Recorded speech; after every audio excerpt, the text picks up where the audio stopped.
Jeudi, c'est 14 avril 2025. Mesdames et messieurs, nous avons plusieurs points qui ont dominé l'actualité après-midi. Parmi les points, nous avons gagné et rencontre président Donald Trump avec Bukele qui était faite dans la Maison Blanche jeudi. Et bien, il faut que je dise, après rencontre ça, tout espoir fini pour Garcia, malheureusement. Tout espoir fini pour Garcia. Les deux gouvernements, gouvernement Donald Trump avec gouvernement Bukele, monsieur yo décidé pas retourner avec jeune garçon. Malgré la Cour suprême li mandé pour Donald Trump retourner avec jeune garçon, il y a un juge qui continue, un juge fédéral, toujours mettre gros du feu dans le gouvernement pour retourner avec Garcia qui construit une famille, qui quitte famille dans le pays États-Unis. Yo arrêté le par erreur, yo déporté et yo mette toutes sortes d'accusations sur le monsieur pour yo kembel dans prison Salvador. Donc jodi là, rencontre là été faite dans Maison Blanche, et bien toute bagaille censé fini pour monsieur. Et Donald Trump visé par une autre action en justice pour expulsion migrants encore en bon créole, ça veut dire a cloué déposer plainte pour président Donald Trump avec équipe Lyon qui a continué déporter moun sous ancienne loi qui relait Alien Enemies Act, loi qui était là depuis sous Deuxième Guerre mondiale 1798. Une loi 18e siècle qui était fait mon côté. Donald Trump mettait dehors pour capable déporter moun dans pays et dans l'autre pays sans le pas passer par procédure légale et bien a cloué déposer plainte encore. Individu qui te mette du feu dans Caille et George Shapiro dans Pennsylvania, monsieur Palais, monsieur Bay pour qui raison, lui-même lui mette du feu dans Caille George Shapiro. George Shapiro également monsieur lui prononce pour faire connaître et quel que soit parti politique ou te sorti, et bien genre de violence ça yo pas gen place yo dans pays États-Unis.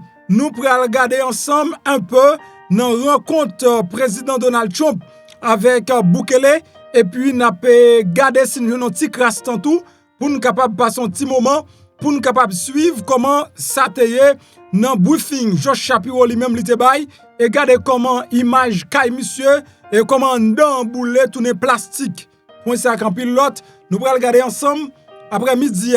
Bon salut avant toute bagaille, bonjour bonsoir toutes amis, comment nous y est? Moi espère en forme, si n'a regardé vidéo ça là toujours et nous dit papa bon Dieu qui est dans là gros merci qui fait un cadeau. Yo joue en plus nos pam c'est MPH, zami mi le MP, ma belle Hélène le MPP, l'autre boule sucre toujours à chercher yo non pour yo moi. C'est tout un plaisir pour me passer pour me fournir non information mesdames et messieurs, sous à peine vini moi encourage pour abonner c'est façon ou capable aider travail ça lui-même avancer et progresser et puis pour nous grandir ensemble en tant que famille et qui ton like en bas vidéo et partager de tous côtés. Le fin abonné pas oublier gon la boyon cloche notification, cliquez sur cloche notification, retirez le sous personnalisé, mettez le sous tout comme ça chaque fois monter vidéo moi même MP ou toujours jouer une vidéo mesdames et messieurs. Faut que moi dis nous après rencontre m'a regarder là et bagay yo pas facile non pour la vie immigrant. OK? Donc m'a mesurer ça m'bral di mais bagay yo pas facile du tout. M'pa venir pour me faire mon peur, mais m'a regarder façon Donald Trump li comporter là en face la justice dans dossier immigrant et ça m'a tendé avec deux oreilles moins, ça m'a regarder avec des nawem bagay yo après bon Dieu dans ciel là pas gen personne ou cap compter sous lui là pour une bonne nouvelle. OK? Et m'ka dit ça sérieusement, moi-même grâce à Dieu moi croyant pile dans pouvoir l'autre la gagner, moi croyant l'autre la gagner, li contrôle toute bagaille et pas rien vle le pas fait. Mais si c'est la justice n'attend pour bon nous justice nous. Moun parole, moun CBP, moun asile politique, moun résidence, moun capement de visa, moun programme Biden, quel que soit Jean sans bablier TPS. Gouvernement ça là pas respecter la justice elle pas bay la justice en rien réglé pour lui. OK? Gouvernement qui là pas bay la justice en rien réglé pour lui. Et s'il vous plaît, chaque grand moun qui travaille dans le gouvernement, c'est moun qui loyal envers le président. Faut que moi dise, dans sens intérêt personnel, c'est plus bel gouvernement ou président qui a gagné. Plus belle administration. Et m'pa bon menti. Next time nous gon Haïti, nous gon président, faut le temps coup de Trump. Dans le domaine immigrant, nous voulons comprendre moi oui. Nous même en tant qu'immigrants n'a souffri oui. Nous même la fait nous pile mal comme ça. Mais non Jean monsieur a dirigé pays dans intérêt personnel li, n'a besoin de Trump pas nous en Haïti. N'a besoin de Trump pas nous. Et n'a besoin de Trump qui t'a font travail pays et pas occuper aucun corrompu qui dit le pas fait.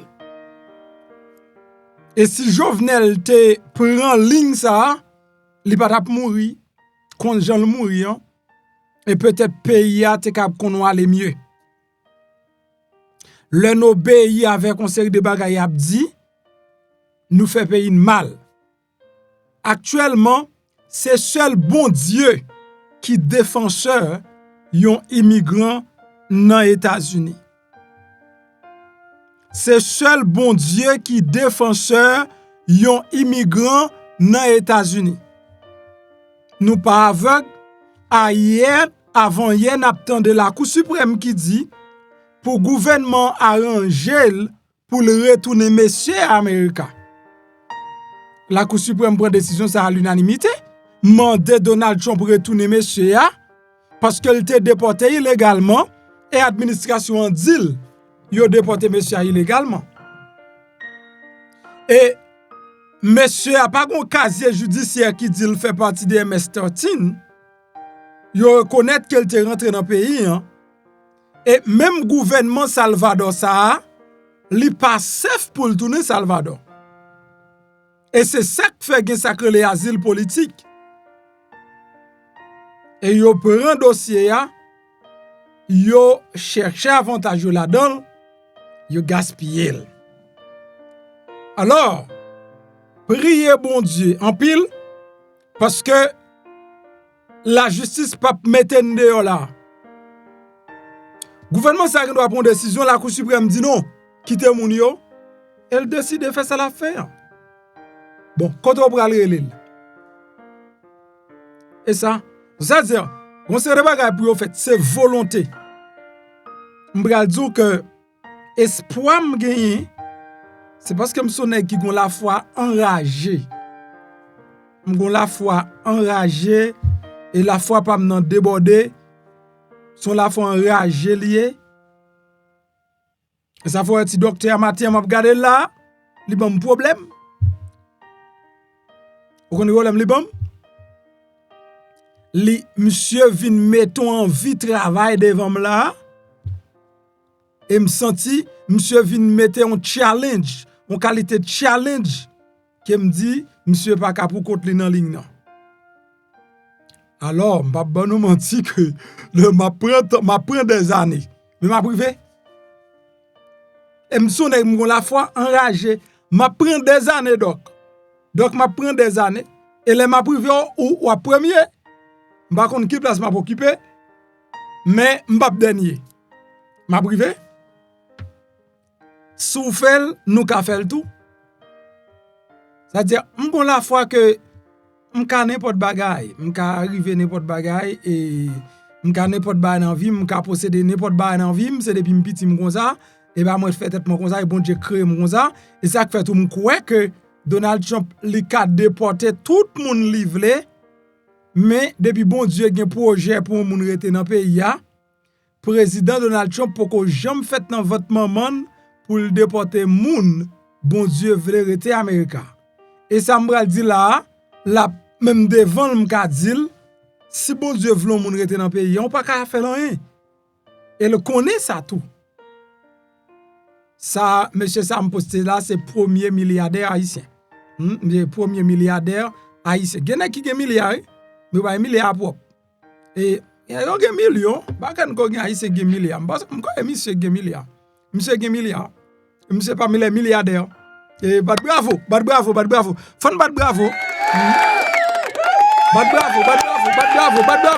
pour docteur. Bravo pour docteur. Et monsieur c'est milliardaire haïtien. Vieux grand milliardaire nous gagne et nous pas cacher dans moun qui fait créer seulement n'a posté moun qui fait créer et puis jodi un grand milliardaire haïtien personne pas font vidéo de lui. Personne pas parler de milliardaire haïtien. N'a parlé de moun qui a joué africain, moun qui quitte pays a joué africain, moun qui quitte l'église là qui a joué Tiblodé. Nous fait bonne vidéo sur Tiblodé. On grande vidéo m'pa ouais ce milliardaire. Nous pas parler de lui. Nous pas parler de milliardaires ça même. En tous les cas, c'est premier grand milliardaire. Moun la Tibonite pour lier, pas ka moun l'autre côté. Moun la Tibonite qui a discipline avec l'argent, nèg la Tibonite pour lier. Bon même si l'île pas fait la Tibonite, je pense que il pas capable gon pied la Tibonite même. M'a fait recherche sur docteur, m'poko fini. On avance non. M'poko commencer journal là non. M'poko commencer qu'on y a. OK mesdames moi yo.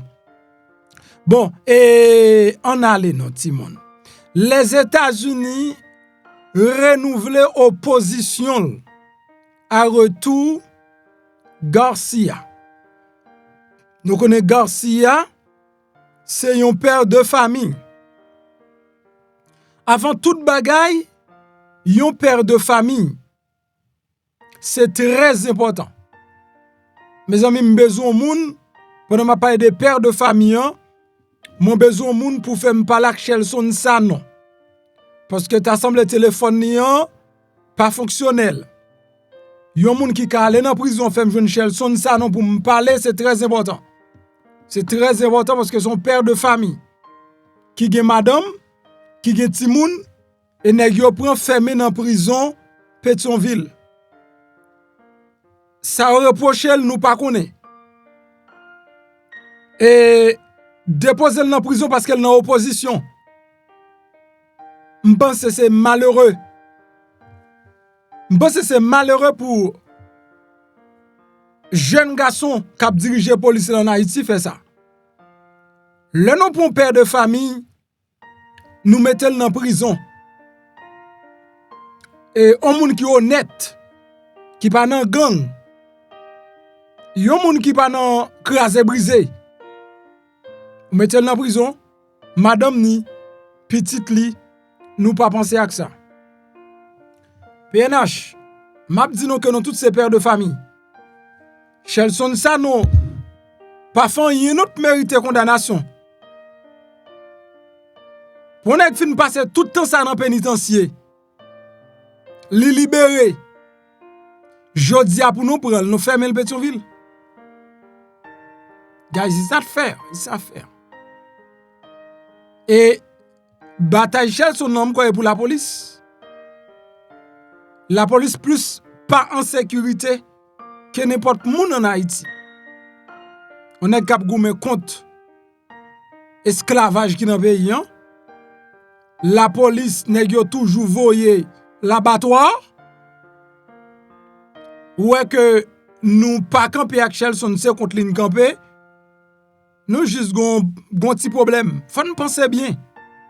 L'état ça là nous elle pas avantage ni pas intérêt nous. Nous sommes l'état qui toujours nous l'abattoir à la boucherie. Opposition doit joindre toute assistance nous. M'bati pour rentrer dans politique. Mais nous pas doit quitter personne manipuler nous pour faire que n'a maltraiter moun qui dans opposition. Nous gen droit nous gen devoir nous responsabilité nous pour n'empêcher n'importe nèg rentrer dans le palais national. C'est la police qui est obligée là pour protéger et servir tout le monde. M'pa ka dou en tant que PNH pour quitter moun envahi. Moi si yo rivon le tout, y a pas envahi en masse ou pas ka tirer yo. Parce que faut qu'on protège ni yo même ni moun yo pral prendre. La job pour les ap vini c'est courir ak moun yo pral prendre. les a rentré dans primature, c'est courir ak moun yo pral prend pour faire job ou comme la police. Le peuple a entré pour le pas joindre yo. Mon pas ka tirer peuple là pour protéger l'état, nous pas ka livrer l'état par peuple là. C'est job la police ça. Protéger ak service sans distinction. Yon nèg ap dirige le dou tirer sous peuple là dit non, c'est pas job pam. Arrêtez Chelson pour moi parce qu'elle parlait mal. Non, m'pa arrêter ton nèg parce que nous pas remen Jean le parler. On nèg qui dit il veut prendre pays pour le diriger la kon équipe, m'pa arrêter pour ça. M'pa arrêter Guy Philippe parce qu'elle est en opposition. Nous même nèg politique yo dégage nous. Guy Philippe prend pays m'a pas sécurité. Nous kembe pays m'a bonne sécurité, c'est job la police. Si nous pas dégager nous quitter Guy Philippe Bono et coup d'état, m'a balle sécurité. C'est job la police. Nous pas dégager nous pour nous même pour nous faire un bon travail pour peuple la remet nous.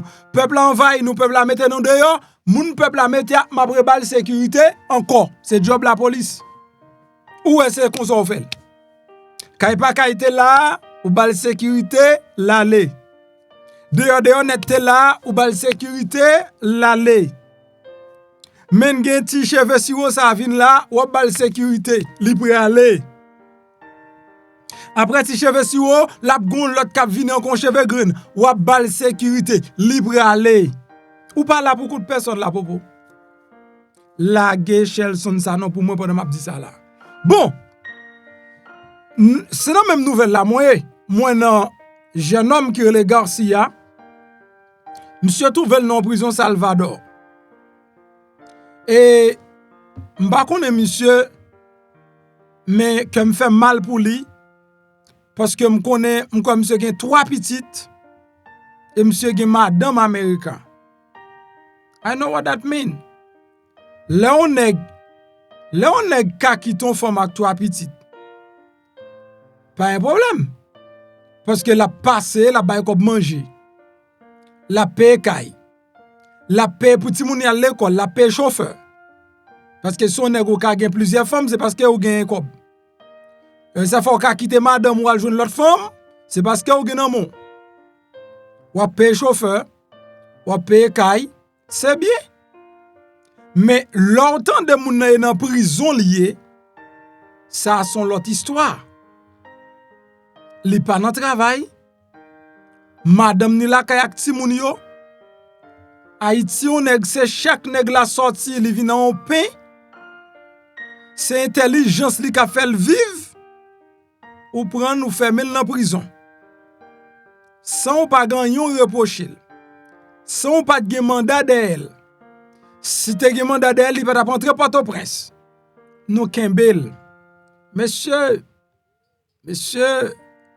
ça n'a fait li pas bon pour nous non? Parce que sans planter dans vie ça c'est l'ou récolter. Pas gagner pas pour comprendre ou planter la haine ou pour récolter l'amour. On continue avec jeune homme non, monsieur son père de famille. Administration de plan faire qu'on a arrêté Garcia par erreur, yo pas vle arrêter Garcia. Il allait par erreur avec Garcia dans le pays Salvador. Bien que Garcia son salvadorien, mais il te fait qu'on est ville en danger sur le Salvador.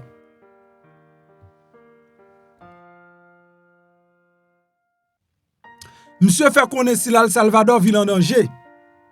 Yon juge ba interdiction depuis en 2019 pour yon pas déporter monsieur. De 2019 à aujourd'hui, alors près de 6 ans, je pense que si Garcia son membre gang, administration de son plan pas gagné, ok? Donc ça veut dire, yo pas gagné un casier judiciaire contre monsieur. Mais administration, yo réitéré involonté yon gagné pour yo mener Garcia retourner. Yo fait connaître Garcia te rentré dans le pays illégal. Garcia c'est membre gang MS-13. Yo, pour yo pas tourner avec monsieur, non seulement yo pas tourner avec, mais yo tout condamné sans yo pas juger. C'est grave. Yo tout condamné monsieur sans yo pas juger. Yo remet monsieur bay gouvernement Salvador comme un gang et Bukele dit monsieur puisque yo dit monsieur son gang et monte pour Bukele jodi a. Monte pour Bukele qui rencontré avec président Trump qui pas fait valeur du tout en tant que Bukele. Monsieur pas fait valeur même. Monsieur présente le jodi a tant qu'on ti bambin, tant qu'on ti reste avec et qui vient féliciter seulement. Monsieur pas font aucun an jodi a.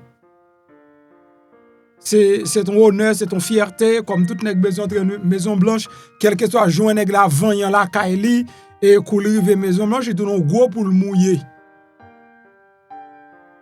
Monsieur Pedi Wally, il rentre dans la politique interne des États-Unis. Jodi a. C'est pas normal. Bukele entre dans la politique interne des États-Unis à cause de Trump, bah la possibilité a.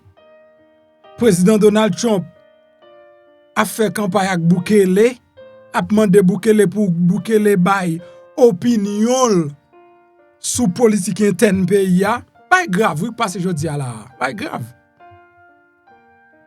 Et monsieur pas intelligent, pas sauver épaule, li entre oui, li entre dans ça yo mette là.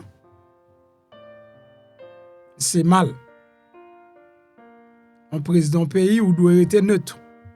Quel que soit le président qui monte, c'est pour un parti ou vient supporter, c'est intérêt pays ou vient défendre non pays. Bon, Bukele pas décidé, Trump non plus pas décidé, nous pas regarder ça aller ensemble. Et Aklou déposé plainte malgré Jean administration li campé là en 442 mais Aklou organisation si là qui l'a lui-même pour défendre droit immigrants yo, c'est Union américaine pour liberté civile. Yo mandé yon ordonnance yon restriction temporaire sous expulsion migrants du Colorado ainsi qu'un préavis de 30 jours de toute intention pour expulser moun sa yo. Plainte indique que individu risquait d'être expulsé des États-Unis en vertu de la loi qui était initialement conçue pour expulser les ressortissants étrangers qui étaient considérés comme une menace pour la sécurité nationale. Il a ajouté que moun se risque voyer dans un pays comme Salvador, côté où pral confronté à une série de conditions qui mettaient vie en danger, à persécution et à torture. To be honest, ça qu'a fait Salvador, li bon pour moun fel pour gang dans pays ou. Li bon en pile. Et m'pa wè pour qui ça Haïti, yo pa m'ka fon mini. Chaque jour la police a sorti le bam tout dans un green bandit. La me sorti le partout dans un green bandit. Chaque journal péché, nous gaspiller tout manger nous. Parfois nous pas même tourner même avec nas là, aller au poisson. La police haïtienne sorti al péché ou même, yo pas tourner même avec nas yo tal péché ya. Ouais ça passe Pétionville là. Yo quitté zéan dans de l'eau. Yo quitté nas là dans de l'eau. Yo quitté panier yo dans de l'eau. Et bateau à tout.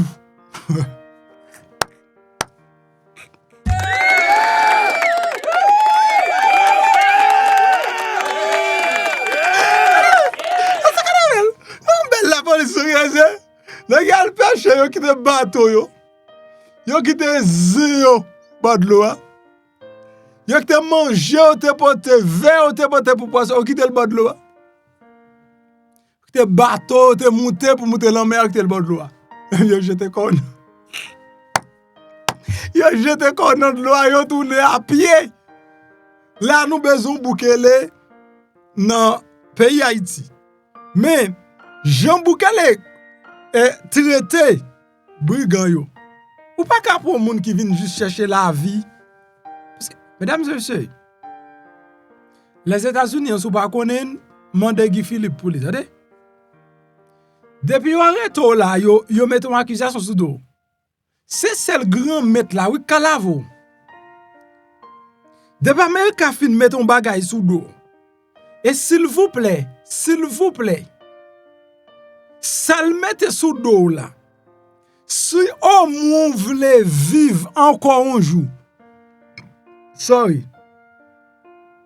Tant que jeune homme ça là. S'il voulait vivre encore un jour, c'est accepter dire oui et puis demander pardon. Mais si vous ne dit non pas gang, ou ka boule prison pas me sorti dehors. Moun sa yo, si n'a prend pause traité avec ou même parler non, c'est dur pour traiter tout parce qu'on pas gagner. Trump li engagé pour expulser des millions d'immigrants sans papier dans le cadre politique immigration agressive liant. Cependant, détracteurs affirment que mesures sont capables d'entraîner expulsion injustifiée. Expulsion injustifiée des moun qui privent d'une procédure régulière et une possibilité équitable de se défendre. Question ça, il y a atteint proxys mois dernier, lorsque le gouvernement a expulsé 200 ressortissants vénézuéliens que les États-Unis accusaient qui étaient en lien avec gang violent train de Aragua. Ils étaient dans le centre de confinement des terroristes qui est le Secot, en Salvador. Ils ont un établissement de haute sécurité largement dénoncé par des groupes de défense des droits humains pour ses conditions de détention difficiles et ses pratiques d'incarcération massive. Moi-même, je ne pas dénoncer parce que gang non pays pas moun. Des gangs qui boule moun, qui kidnappé moun, lage caoutchouc chaud sous moun. Donc ou pas ka di ba au plus bon traitement parce que pas ba au plus bon traitement ou même. Mais lieu ça pas fait pour immigrants. Lui a pas fait pour immigrants. Malheureusement Venezuela pas voulu recevoir moun zao. Et mi al lage au Salvador. Jodi an là, président Donald Trump li pas décidé pour tout nak monsieur nous kal garder ça en plus de détail. A clou pote plainte, faire connaître que Trump a déporté un série de moun al mette dans prison brigand ça, yo même yo pas d'accord. Et gen Cody Balmer. Cody Balmer, monsieur ce jeune homme ça, est-ce que m'gen image là? Même ici. Monsieur le Cody Balmer.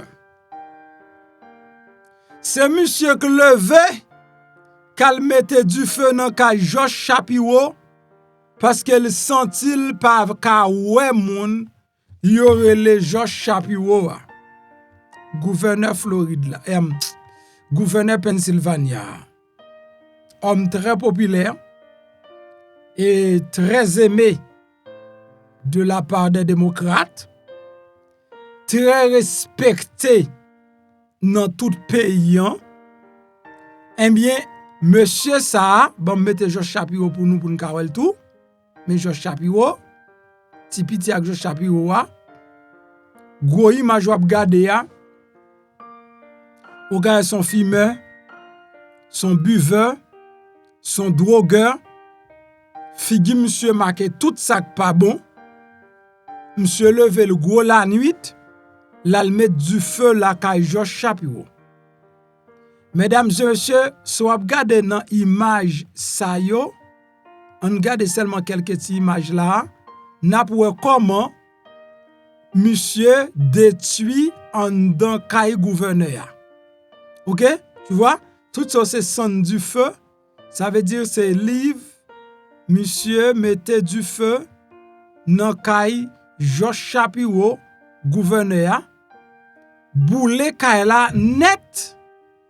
Et si toutefois, tu vois, mes table côté chaise yo, ça est dans salon là. C'est dans salon là. Et bien, monsieur boule kay nèg là. Ouais, recommandant est-ce que nous recommandons salon est? Maintenant qui état du feu à getan mette kay Georges Shapiro. Maintenant qui état. Donc c'est hier matin, dimanche 2h du matin, pendant que Shapiro lui-même l'a dormi avec famille, elle dit tant des portes a frappé ko. Là que li sorti ouais c'est la police. Les mandé ça gagné les de ou danger levé. Ou danger levé. Les levé yo joine du feu te getan boule kaela. Et famille Georges Shapiro avec lui obligé quitter Kayo. Qui ça vagabond dit? Monsieur a gagné jeune moun oui. Heureusement pas de blanc. Heureusement pas de blanc. Oh, m'pi grand passé monsieur aller pour venir oui, monsieur ça regarde là. Mais méchant, vrai pas gen bon pour méchant monsieur. Oh. Nous va faire moi. M'pi grand passé monsieur. M'ba monsieur presque 10 ans ba monsieur. Presque 10 ans ba monsieur. Le monsieur fait presque 10 ans.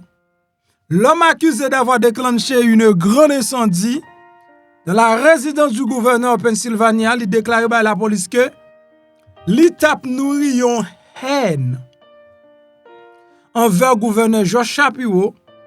C'est le nouveau document judiciaire. Kodi bon m'a dit, littéraire Georges Shapiro. Hier dimanche là, il a arrêté monsieur après que l'autorité a été déclaré que il a sauté, il a amené qu'elle était sauté en clôture. Il te mette le feu volontairement vers 2h du matin, 13 avril. Shapiro ak famille, donc te trouvé au la caillou, dans le moment où tu as dormi. Donc heureusement moi-même, 2h du matin, je beaucoup dormi. OK? And then, monsieur rentre dans la commune. Donc quand Jean-Monsieur fait rentrer, il met du feu. Il y a des documents judiciaires qui déposés dans le côté Dauphin qui montrent que Bomber qui gagnait 38 l'année, il était officiellement inculpé homicide volontaire, tentative de meurtre, de terrorisme, incendie criminel aggravé, devoir de faits graves, de cambriolage et d'autres chefs d'accusation. La police d'État de Pennsylvanie a déclaré jeudi lundi que Bomber était actuellement hospitalisé par un problème médical sans lien avec incidence ou arrestation. Et monsieur pral dans prison dans côté Dauphin après que lui sorti dans l'hôpital là. Week-end sa famille nous te témoigné un incroyable courage de l'excellence de nos premiers intervenants. C'est ça gouverneur Georges Shapiro fait connaître. Toute famille Shapiro est éternellement reconnaissant envers agents policiers, envers équipe qui t'a évacué nous yo, envers équipe qui t'a pété du feu également. Donc gouverneur exprimé gratitude li envers tout le monde qui t'a contribué pour que jodi yo te capable de sortir la vie sauve. Parce que si toutefois la justice, la police, pas présent, Shapiro ak toute famille te dans gros difficulté. Yo gen doit te pas mourir, mais yo te ka blessé. Pour qui ça monsieur a li tap touye Georges Shapiro parce qu'elle sentit le raïl et le pas ka digérer. Bagay se sorti nan message k'ap véhiculé. C'est ça qui fait que t'assemble guys, m'a renoncé. M'pa candidat encore. Kon pour qui ça? M'raï ça moun fait. Même pas raï personne. Et semble dans politique là, nèg qui en face wa faut arriver non level ou raïl jusqu'à ce que pour détruire. M'po ko gen maturité ça. OK, excusez-moi et moun k'ap invite dans politique yo, m'po ko gen maturité pour me raï ennemi nan juste m'touyer. Non. Moun qui adversaire moi, moun qui c'est concurrent, m'pa ka raï yo jusqu'à la mort. Mais politique américaine nan, li enseigne moun yo jodi an pour yo raï l'autre. C'est chaque jour réuni, il a parlé de moun qui te nan concours que de concurrents. It doesn't make sense. It doesn't make sense. Entendez comment George Shapiro l'a exprimé. Il fait connaît haine ça.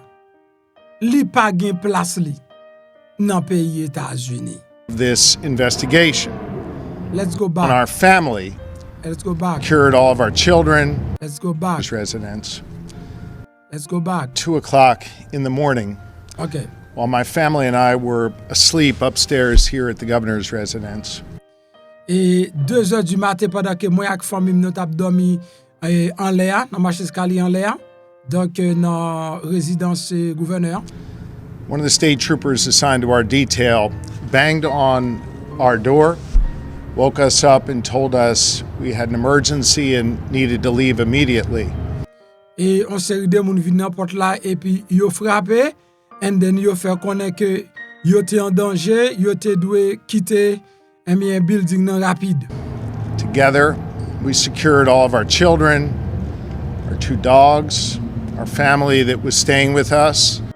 Donc ensemble, yo te sécurisé, accompagné et ti moun nou yo, 2 chiens nou yo avec membre famille nou gen qui habitait avec nous. And the troopers safely evacuated us from the governor's residence. Et yo te accompagné nous avec un pile sécurité pour nous te quitter et résidence gouverneur. Last night, we experienced an attack not just on our family, but on the entire Commonwealth of Pennsylvania. Hier soir, nous recevons une attaque non seulement sur famille nous, mais sur toute Commonwealth Pennsylvania. Here at the governor's residence. Dans résidence I gouverneur. want to thank the Pennsylvania State Police Nous voulons dire merci avec police État Pennsylvania for safely evacuating our family, qui t'a évacué famille nous avec for sécurité. their bravery last evening, and for their careful leadership of this investigation. Donc il faut bravo yo avec leadership yo donc pour investigation ça. I want to thank Harrisburg Fire Moi après remercier Iceberg Fire and their chief, who was personally on the scene and spent time with me and my family et chef là qui était là sous scène là, et puis qui était investi temps avec ma famille last night. hier soir. He and the other firefighters from Harrisburg ran toward danger. Et lui-même avec l'autre firefighters dans Harrisburg, yo te mette vie en danger to help keep us safe, pour te cap kembe nous en and sécurité quickly rapidement putting out the fire. pour te mettre dehors dans du I want feu. to thank the Capitol Police Moi for remercier assisting the police Pennsylvania Capitol là, State Police qui a assisté last night police in Pennsylvania hier soir ensuring everything pour was assurer que tout orderly. bagaille t'est fait dans l'ordre. I want to thank the Merci. FBI FBI and our federal partners avec for their partenaire fédéral assistance. yo pour assistance. I spoke a couple hours ago Moi, with t'ai Director parlé Kash quelques Patel heures of the avec toi, avec FBI. Kash Patel, He directeur promised FBI là. all of the Il resources promet of the toutes federal les government. ressources et gouvernement He was fédéral là. extremely kind and courteous and thoughtful. Et il était vraiment kind, il était vraiment fait ça avec courtoisie, il était vraiment His conversation with me And I thanked pensif him nan and the women and men of the Mwen di FBI mersi ak and the li President of the menm United avèk moun States FBI la, for their et support. Président des États-Unis pour support. I especially want to thank your local district attorney, Et Fran nous voulons Chardo. dire merci Fran avec, is someone I've known Anthony for District 20 years d'ici, in Anthony, public service, pour an service. outstanding leader in law enforcement. You'll hear from him in a few moments. Et yon leader et nous pourrons le dire dans quelques moments. Lori and I are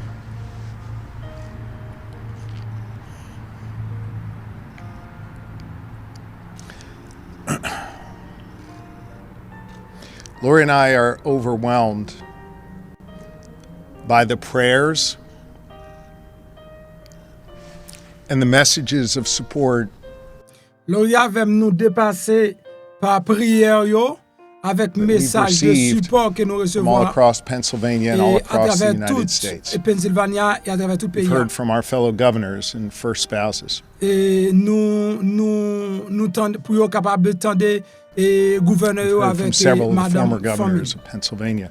Donc nous tendons et nous recevons message en pile ancien gouverneur dans Heard Pennsylvania. from so many friends and loved En ones. pile amis avec moun qui Heard remet from nous. so many caring citizens of this great Commonwealth. Nous recevons message en pile de citoyens américains qui cœur de Commonwealth là. I want you all to know that your prayers lift us up. Et m'vle connaître que prière nous yo li élever nous. And in this moment of darkness, we are choosing Et to dans see moment fin noir light. ça nous choisissons We pour nous lumière. appreciate the light Nous apprécions that you lumière have shined upon us. et que lumière ça qui brille Pennsylvania parmi State nous. Police, led by Colonel Christopher Paris, will brief Et nous gagnons police dans Pennsylvania par colonel Christopher Paris. on the specifics of what transpired. But But we do know that this attack was targeted. We don't know the person's specific motive yet. Nous pas connaît motif spécial We moun qui do fait know ça, a few truths. mais nous connaissons des First, vérités. Premièrement, This type of violence is not okay. donc yon bagay, type de violence ça yo pas OK.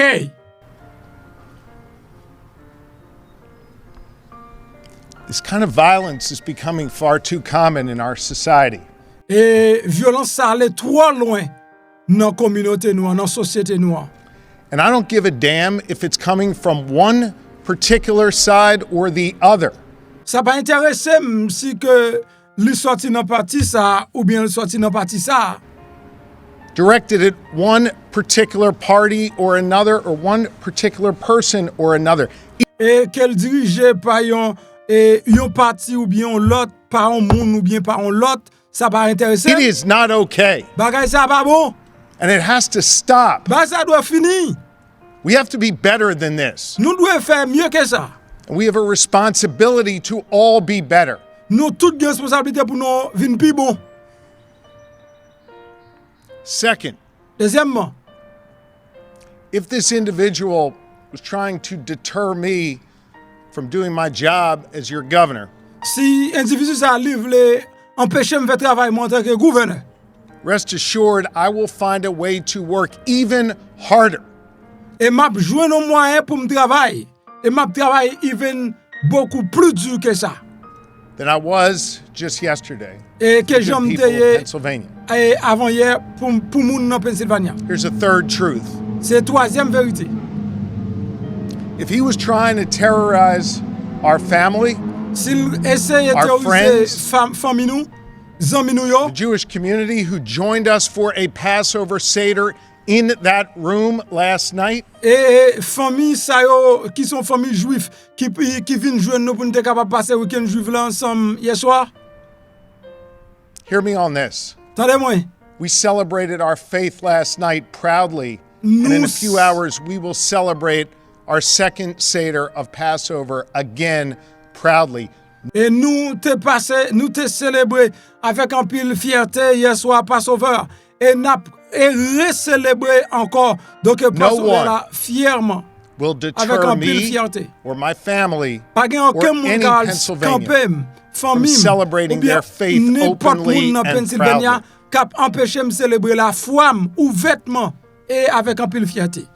I am grateful Moi son qui très reconnaissant. to the good people of Pennsylvania, Pour bon monde qui dans Pennsylvania, giving me the honor to serve qui as their bon moi 48th honneur pour governor. me capable servir I will yo continue to comme pour 48e every gouverneur. ounce of my M'a being continuer into donc this work. fait travail moi. I'm going to do my best M'a to fait be your governor m'a fait tout ça qui dépend de moi ça plus bon de moi pour me gouverner nous. and right now to be a good husband and father to my family. Et qu'on y a un bon mari, We're un bon obviously papa pour famille. traumatized by what occurred here last night. Et à cause de ça qui We are traumatisé nous malgré grateful ça qui to traumatisé law last night. enforcement for helping ease some of that trauma thanks to their outstanding work. Donc pour law enforcement donc qui était avec nous dans tragédie ça, merci pour gros travail nous They fait. were here within seconds. Yo était là dans moins que They did secondes an extraordinary job. pour faire un travail Local, extraordinaire. state, Local, and federal law État, enforcement fédéral, partners. law enforcement. I now want to partners. bring up the Colonel of the Pennsylvania State Police. M'a vini avec colonel Give donc you some police specifics dans on the Pennsylvania investigation. pour le cabanon quelques spécifiques Followed by sur our district investigation attorney, ça Fran Chardo. suivi par And then Tony we'll do our best to from take a few Charlotte questions. et tout il a pris un petit temps pour nous parler. Andade yo. Thank you, Governor. Merci gouverneur. I'd like to begin by saying, on behalf of not only the Pennsylvania State Police, but all of our partners, Donc je voulais commencer pour me dire non seulement sous nom police nationale dans Pennsylvania mais tout partenaire Federal, yo, fédéral, to municipal, tout that- municipal our hearts and prayers are with you and your family et que nous avec prière nous avec femme during this very trying. pendant 14 plus hours. mauvais moment ça. I'd like to Pour start 14 off by ça. preemptively offering that this is still very early in a very active and dynamic investigation. Et nous commençons bien rapide, ça veut dire une investigation qui est très active et qui est And I très can tell you dynamique. that we're pursuing any and all leads. We have processed the crime scene and released it just recently. You will see imminently how large and complex of a scene that it is. Donc, il y a une scène là, c'est-à-dire il va ouvrir pour mon. Physical evidence has been Attendez. gathered and is in the process of being forensically analyzed, both at the State Police Crime Laboratories analyser. and also the Cumberland County Crime Laboratory, and I'd like to mention them specifically. Et il va As, the avec governor un laboratoire avec une série stated, the work des éléments sous scène de crime, non? Tout. Done by Harrisburg Fire Department was absolutely instrumental in preventing any loss of life. Et département fire department yo te font travail exceptionnel et puis Last pour yo te evening. capable éviter pas To de acknowledge monde qui again te the Harrisburg Police and the major case team that the state police was able to put together. So to pause for a moment, that was comprised of and remains comprised of the Harrisburg Police Department, the Capitol Police, our partners from the FBI. I received multiple calls from the FBI SAC of Philadelphia, who happens to be out of country, and yet he took the time to call, as well as Okay. his assistant special agents in charge, who are not only here with us, but we've spoken to throughout this incident. I received a call personally from the attorney So, they are given some details about the investigation, which is not the most important. Donc, nous avons besoin d'entendre Georges Shapiro qui exprimait tristesse, peine, anger. Donc, il y a une famille qui a passé très mauvais moment. Donc, il a mourir en dedans sous façon, mais quand elle a d'ailleurs, quand elle a pris du feu net, quand elle a boulé net, ça veut dire, et c'est à travers du feu, elle a embarqué dans boulé net, et puis moun yo sauvé avec yo dans du feu là, et puis yo sorti. Ça c'est haine et parti qui pas d'accord avec démocrate yo même yo gen dans cœur yo, bien que pas quoi que gagner un parti politique qui d'accord avec crime ça yo, avec violence ça yo, et administration Trump la pas toléré yo non plus parce que il est victime de yo, mais comme ça tout le pas empêcher c'est des moun qui dit c'est républicain qui raille démocrate là juste dans zo. Même j'ai conseil des démocrates qui raille républicain yo juste dans zo également. Alright. So pour conserver un peu d'énergie, nous pas pral et traduit toute bagaille qui dit site là, eh bien n'a quitté page ça pour nous passer dans l'autre page côté président Donald Trump jodi a rencontré avec le président Bukele, nous t'a dit nous dans introduction information pour après-midi. Donc deux messieurs t'ai rencontré, faut que moi dire moi t'ai très déçu de intervention Bukele yo qui partait c'est moi-même, c'est ça c'est mon opinion de toute manière, OK? Pas oublier Bukele son ignoré mais attitude li en pile mais m'pare mais puisque on sort dans petit pays, là arrive dans grand pays et pour faire sentir où c'est ou vinn dire oui. Il y a un pile faille qui arrive aujourd'hui Bukele Donald Trump c'est encore la piège monsieur la prendre dans politique interne pays et ça ne se fait pas parce que ou son président étranger entendez quelques petits bagages. Là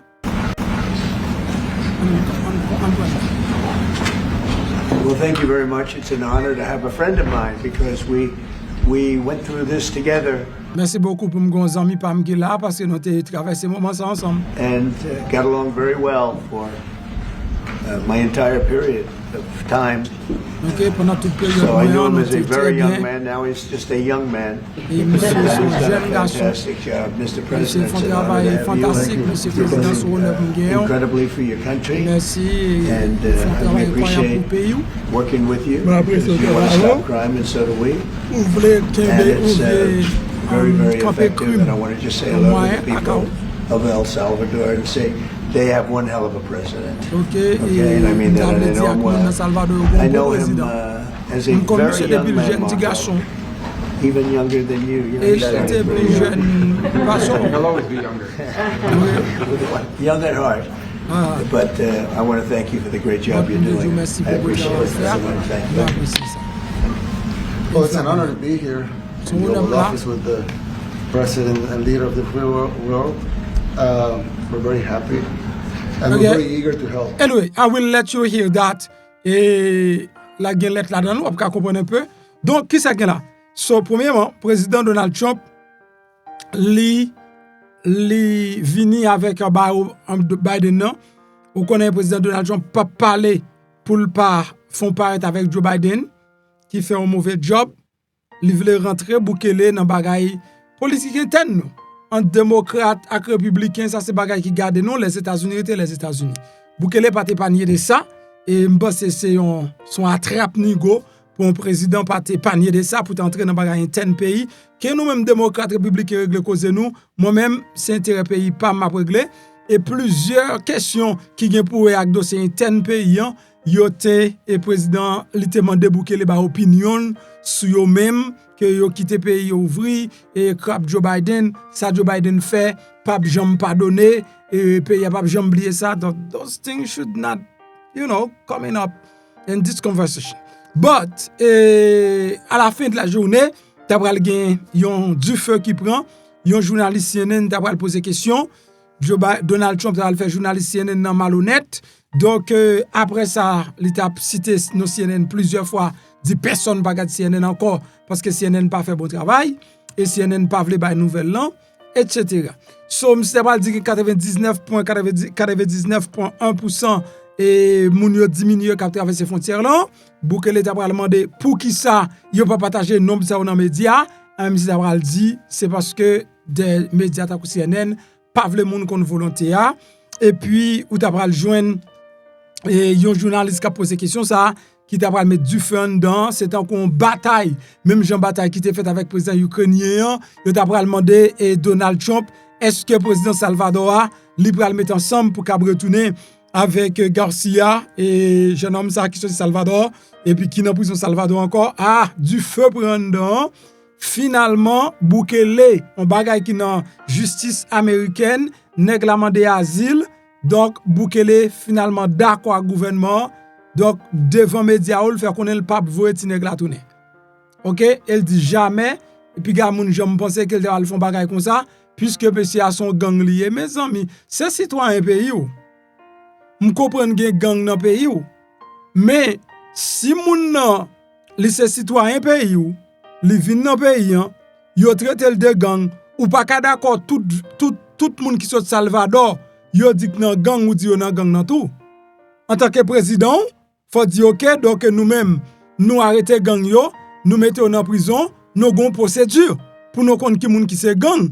Là, m'pral suivre dossier monsieur, si dossier monsieur li clair, li pas dans gang, donc là, nous pouvons avec le gouvernement États-Unis comme li gen famille ici aux États-Unis, comme on a fait. But et c'est pas ça monsieur dit, monsieur tout bail. Ça veut dire toute décision de la Cour suprême, la justice, etc. Mais gouvernement, faut que moi dise Trump, c'est pas Trump qui tellement plus ou moins pas vle venir avec monsieur. Trump pas vle trop entrer dans le dossier. Li bay Christine Noem, donc parler, Christine Noem pas trop bagay tout. Mais gen de on série de l'autre soldats bras droit président Donald Trump, nèg yo mette fire pour yo faire connaître des garçons criminels, des garçons MS-13 malgré la justice pays sous dossier et bien jodi la justice c'est pour un gros coup dans pays États-Unis. Donc anglais pas difficile, bam qui autant de petits morceaux comment aimer lui-même et bah là l'étape passé. Donc avant que nous rentrer là-dedans, pas oublier ça c'est très important sur dans Floride là ou qu'on aime déjà, m'pa jamais pas dire pas prendre santé au sérieux. Guys, et c'est pour mes bagages pour faire de pour commencer gain cob. Santo ballon l'autre level. Même si vous pour gain cob, santo c'est plus gros bénédiction gain et ou pas gain de jouer avec ça. Sous dans Floride ou même ou pas gain douane à vivre Floride, et ou pas gain numéro bridge clinique avec pharmacie. Et ou dit c'est nèg senti bon femme senti bon. C'est nèg senti bon femme senti bon. Et dans clinique senti bon aller tout. Bon tellement pas t'avle dans clinique là, m'ta kimbel pour moi seulement m'pa ta ban adresse là. Et m'a ban nous ba moun pa nou mié. Si m'a vivre bon faut non vivre tout. Prends plus mou prend caillou prend adresse là et puis n'a voir comment boucler voyer vente li dans Maison Blanche jodi a. Ah oui, il y a espoir pour jeune guérison grâce à Bridge Care Clinique et Pharmacie. Ou même qui pas contre koto prale, non chercher un bon docteur, un bon pharmacien qui parle langue ou paie al kay docteur parce que pas d'assurance, eh ben Bridge Care Clinique et Pharmacie viennent dire par étape souffrir. Quel que soit problème ou gagne tant coup, diabète, tension, problème peau ou besoin perdre poids ou même garçon qui pas carré mettre rien sous cabane ou pas qu'à camper ou pas qu'à durer ou gain faiblesse qui veut pour aller, Bridge Care Clinique et Pharmacie, c'est solution à guérison avec des docteurs compétents, qualifiés, bourrés et expérience. Dans Bridge Care Clinique et Pharmacie, ou avez médicaments à bas prix. Ou pas qu'un transport, y a porté médicaments devant porte la caillou gratis tichiri. Qui sont obtenus pour rejoindre Bridge Care Clinique et Pharmacie. Relez-nous Kounia dans le numéro 5371 615 67. N'a redit encore 561 615 67. Bridge Care Clinique et Pharmacie, Ch'takol. Dans 3631 West Road Bolton Beach, Florida, tout près Cassé Market là. Bridge Care Clinique et Pharmacie, c'est piscine guérison là.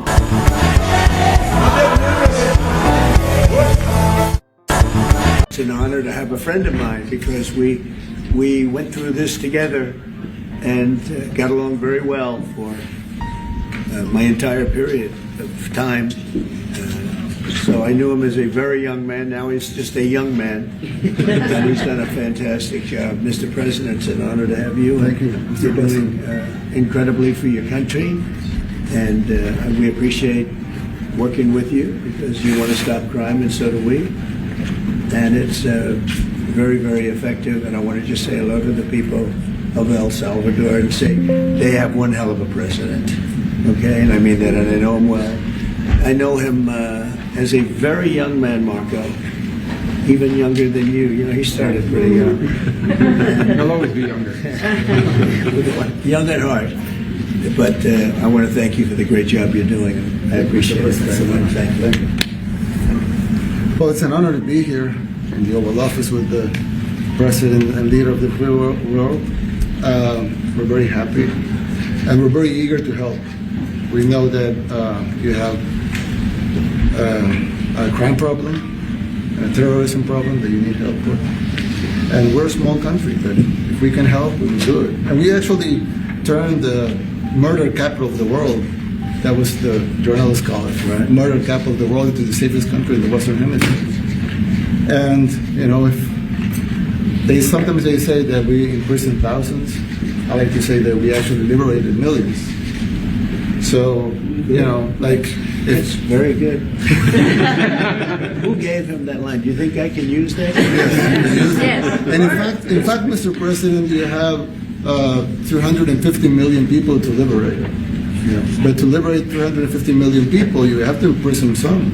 That's the way it works, right? You cannot just free the criminals and think crime is going to go down magically. You have to imprison them so you can liberate 350 million Americans that are asking for the end of crime and the end of terrorism. And it can be done. I mean, you're doing it already.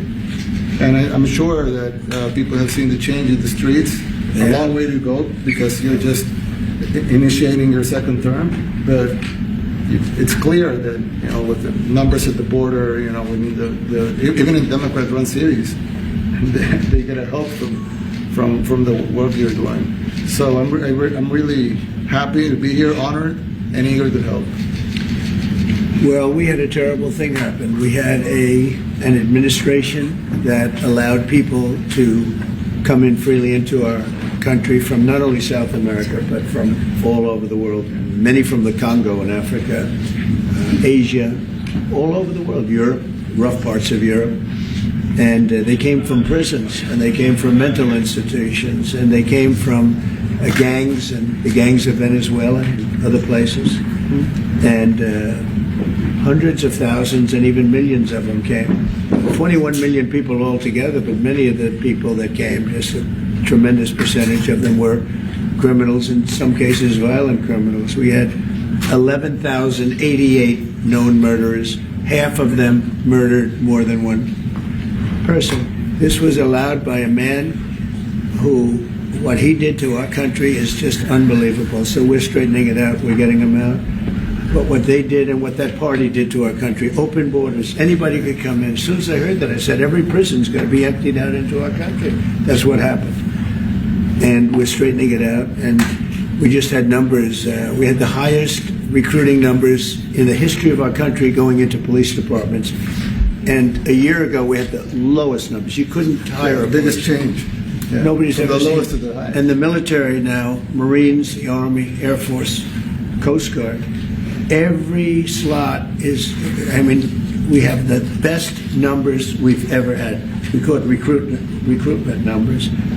And we've never had anything like it. We had records on at every single level. But very important, the policemen. The policemen are joining forces now that we're having a hard time with policemen because we weren't protecting our police. Yeah. And we cherish our police. The police are great, and the firemen and everybody else. But we have the highest numbers that we've ever had, the most enthusiasm. Great enthusiasm on trade and other things. We're doing great. We're taking in billions and billions of dollars. We made 2 weeks ago, I gave them a little bit of a pause because, you have to show a little flexibility. But we go back to what we have to do. The markets have been very strong once they got used to it. But we were losing $2 billion a day. There's no company big like this. This is the biggest deal ever made. Now we're making $3 billion a day. We're a great country, but we had stupid people running this country. And I can say it. But what they've done to us at the border should never and can never be forgotten.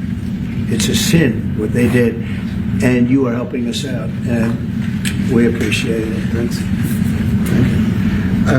Actually, what you're doing with the border is remarkable. It has dropped, 95%? It's incredible. As of this morning, 99%, 99.1% to be exact. Why are those numbers not in the media? Well, they get out with the fake news, like CNN over here doesn't want to put them out because they don't like putting out good numbers. They only like putting out because I think they hate our country, actually. Yeah, but it's a shame. You're right. Isn't that a great question? Why doesn't the media? Why don't they put out numbers? Yeah, 99%. It's crazy, right? We're doing it's great. A crazy turnaround. Christy, could you maybe say a couple of words about the border? How we're doing? It's just been absolutely phenomenal what a great leader can do. Clear direction. Our laws matter.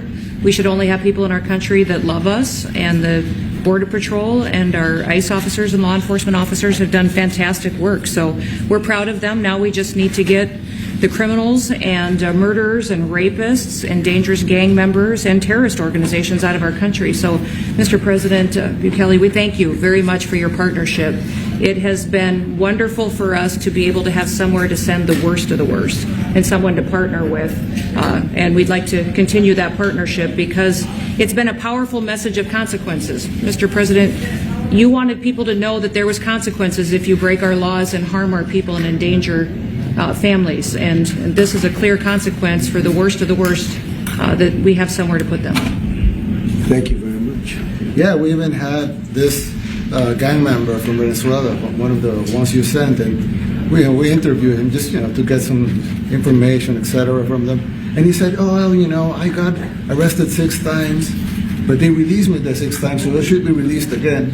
And then we said, "Well, what's the last thing you do?" And he said, "Well, I shot a cop in the leg, but I didn't kill him. I just shot him in the leg."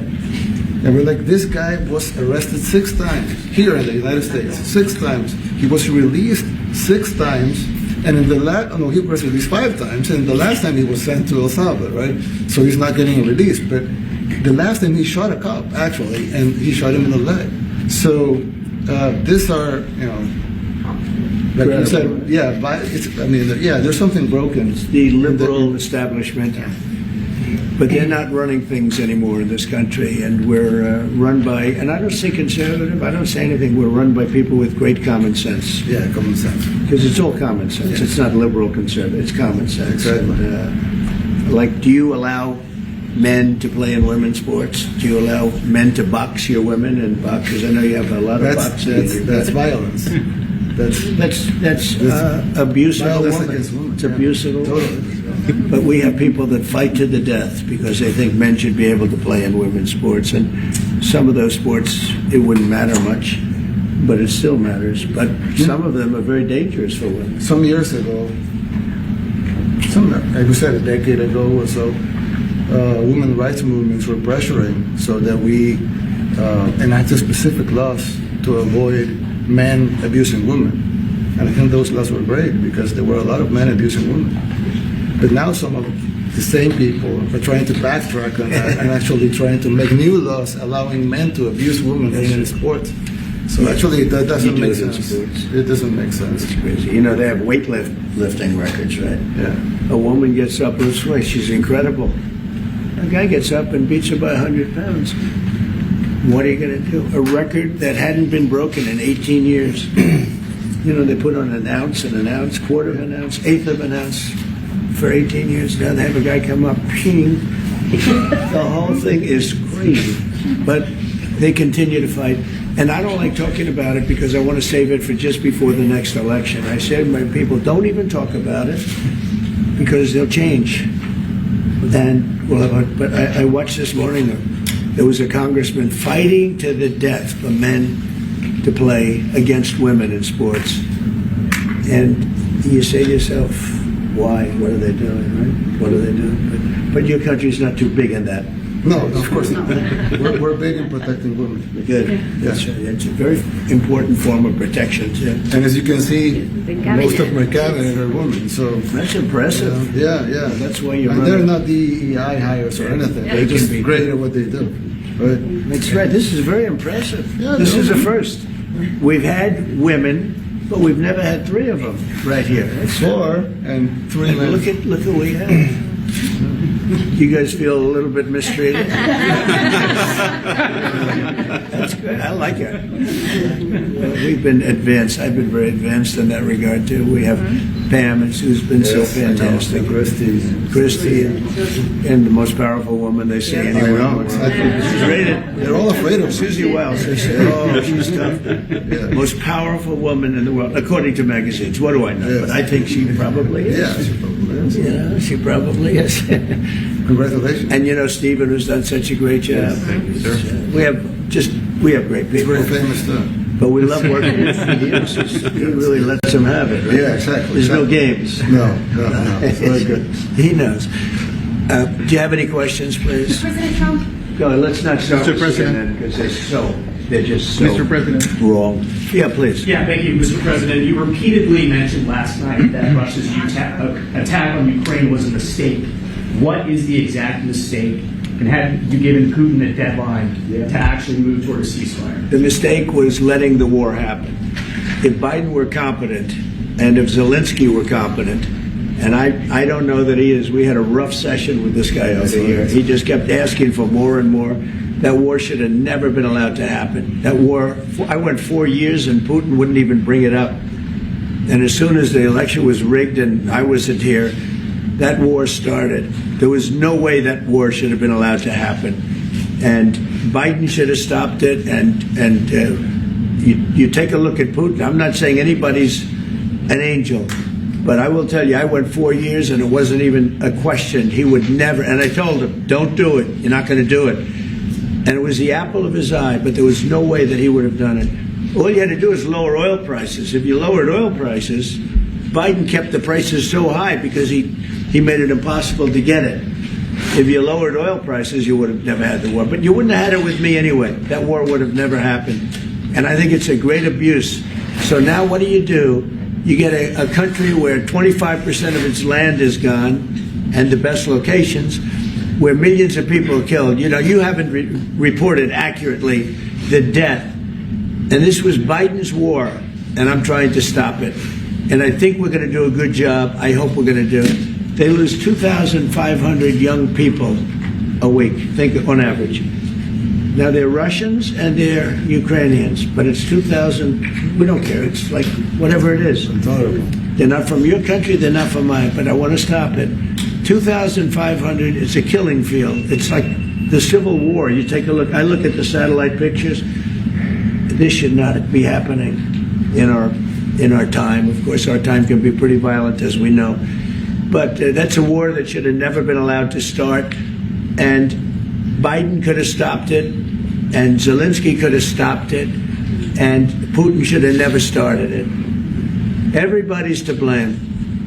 Have you spoken to President Zelensky, sir, about his offer to purchase more Patriot missile batteries? Oh, I don't know. He's always looking to purchase missiles. You know, he's against. Listen, when you start a war, you got to know that you can win the war. Right? You don't start a war against somebody that's 20 times your size, and then hope that people give you some missiles. If we didn't give them what we gave, remember, I gave them javelins. That's how they won their first big battle with the tanks that got stuck in the mud, and they took them out with javelins. They have an expression that Obama at the time, Obama gave them sheets and Trump gave them javelins. But just something that should have never happened. It's a really shame. The towns are destroyed. Towns and cities are, largely destroyed. They have the spires, the beautiful spires that go up. They say they were the most beautiful in the world in Ukraine for whatever reason, but the most beautiful in the world, they're mostly laying on their side, shattered and broken. And most importantly, you have millions of people dead. Millions of people dead because of 3 people. I would say 3 people. Let's say Putin, number 1, but let's say Biden, who had no idea what the hell he was doing, number 2, and Zelensky. And all I can do is try and stop it. That's all I want to do. I want to stop the killing. And I think we're doing well in that regard. I think you'll have some very good proposals very soon. Last question, sir. Have you attributed a motive through the FBI investigation behind the attack on Governor Josh Shapiro over the weekend? No, I haven't, but the attacker was not a fan of Trump, I understand, just from what I read and from what I've been told. The attacker basically wasn't a fan of anybody. It's probably just a whack job. And certainly a thing like that cannot be allowed to happen. Relation with President Bukele, the best guarantee that this time you won't terminate the temporary protected status? I have a great relationship with this man. I have the best relationship with him. We've known each other. I've known him since he was a very young man, as I said, very, very young. And I was impressed. I said, look how this guy is. In fact, you sort of look like a teenager. You look like a teenager. I said, what kind of a country is this? He grew up well in the last 5 years. Do you support the extension for nationals of El Salvador under temporary protected status? Do you plan to ask him Let's hear the question from this very low-rated anchor at CB. Thank you, President. Do you plan to ask President Bukele to help return the man who your administration says was mistakenly deported? The man who was mistakenly deported to El Salvador? Well, let me ask Pam, would you answer that question? Sure, President. First and foremost, he was illegally in our country. He had been illegally in our country. And in 2019, two courts, an immigration court and an appellate immigration court, ruled that he was a member of MS-13 and he was illegally in our country. Right now, it was additional paperwork had needed to be done. That's up to El Salvador if they want to return him. That's not up to us. The Supreme Court ruled, President, that if, as El Salvador wants to return him, this is international matters, foreign affairs, if they wanted to return him, we would facilitate it, meaning provide a plane. So will you return him, President And you are doing a great job. Thank you. ¿Usted estaría dispuesto Wait a minute. Could you just also respond to that question? Because, it's asked by CNN, and they always ask it with a slant, because they're totally slanted because they don't know what's happening. That's why nobody's watching them. But would you answer that question also, please? Yes, gladly. So, as Pam mentioned, there's an illegal alien from El Salvador. So, with respect to you, he's a citizen of El Salvador. So, it's very arrogant even for American media to suggest that we would even tell El Salvador how to handle their own citizens as a starting point. As two immigration courts found that he was a member of MS-13. When President Trump declared MS-13 to be a foreign terrorist organization, that meant that he was no longer eligible under federal law, which I'm sure you know, you're very familiar with the INA, that he was no longer eligible for any form of immigration relief in the United States. So we had a deportation order that was valid, which meant that under our law, he's not even allowed to be present in the United States and had to be returned because of the foreign terrorist designation. This issue was then, by a district court judge, completely inverted, and a district court judge tried to tell the administration that they had to kidnap a citizen of El Salvador and fly him back here. That issue was raised to the Supreme Court, and the Supreme Court said the district court order was unlawful, and its main components were reversed 9-0 unanimously, stating clearly that neither Secretary of State nor the President could be compelled by anybody to forcibly retrieve a citizen of El Salvador from El Salvador, who again is a member of MS-13, which, as I'm sure you understand, rapes little girls, murders women, murders children, is engaged in the most barbaric activities in the world, and I can promise you, if he was your neighbor, you would move right away. So you don't plan to ask for Supreme Court is asking to... And what was the ruling in the Supreme Court, Steve? Was it 9-0? Yes, it was a 9-0 in our favor. In our favor, against the district court ruling, saying that no district court has the power to compel the foreign policy function of the United States. As Pam said, the ruling solely stated that if this individual, at El Salvador's sole discretion, was sent back to our country, that we could deport him a second time. No version of this legally ends up with him ever living here because he is a citizen of El Salvador. That is the president of El Salvador. Your questions about it, per the court, can only be directed to him. I asked President Bukele, can President Bukele weigh in on this? Do you plan to return him? Well, I'm supposed to not suggesting that I smuggle terrorists into the United States, right? It's always how can I return him to the United States? Like, I smuggle him into the United States, or what do I do? Of course, I'm not going to do it. It's like, the question is preposterous. How can I smuggle a terrorist into the United States? I don't have the power to return him to the United States. So you can release him inside El Salvador? Yeah, but I'm not releasing... we're not very fond of releasing terrorists into our country. We just turned the murder capital of the world into the safest country of the Western Hemisphere, and you want us to go back into releasing criminals so we can go back to being the murder capital of the world? No, that's not going to happen. Well, they'd love to have a criminal, released into our country. There's a fascination. They would love it. Yeah. They're sick. These are sick people. Marco, do you have something to say about it? Stephen Eitland, I don't understand what the confusion is. This individual is a citizen of El Salvador. He was illegally in the United States and was returned to his country. That's where you deport people, back to their country of origin, except for Venezuela that wasn't refusing to take people back, or places like that. I can tell you this, Mr. President, no, the foreign policy of the United States is conducted by the President of the United States, not by a court. And no court in the United States has a right to conduct the foreign policy of the United States. It's that simple. End of story. And that's what the Supreme Court held, by the way, to Marco's point. The Supreme Court said exactly what Marco said, that no court has the authority to compel the foreign policy function of the United States. We won a case 9-0, and people like CNN are portraying it as a loss, as usual, because they want foreign terrorists in the country who kidnap women and children. But President Trump, his policy is foreign terrorists that are here illegally get expelled from the country, which, by the way, is a 90-10 issue. Well, Mr. President, you said that if the Supreme Court said someone needed to be returned, that you would abide by that. You said that on Air Force One just a few days ago. And they said that it must be facilitated. Why don't you just say, isn't it wonderful that we're keeping criminals out of our country? Why can't you just say that? Why do you go over and over? And that's why nobody watches you anymore. You know, you have no credibility. Please, go ahead. President Trump, thank you so much. How many illegal criminals are you planning on exporting to El Salvador? And President Bukele, how many are you willing to take from the U.S.? As many as possible. And I just asked the president, you know, it's this massive complex that he built, jail complex. I said, can you build some more of them, please? As many as we can get out of our country that were allowed in here by incompetent Joe Biden through open borders. Open borders.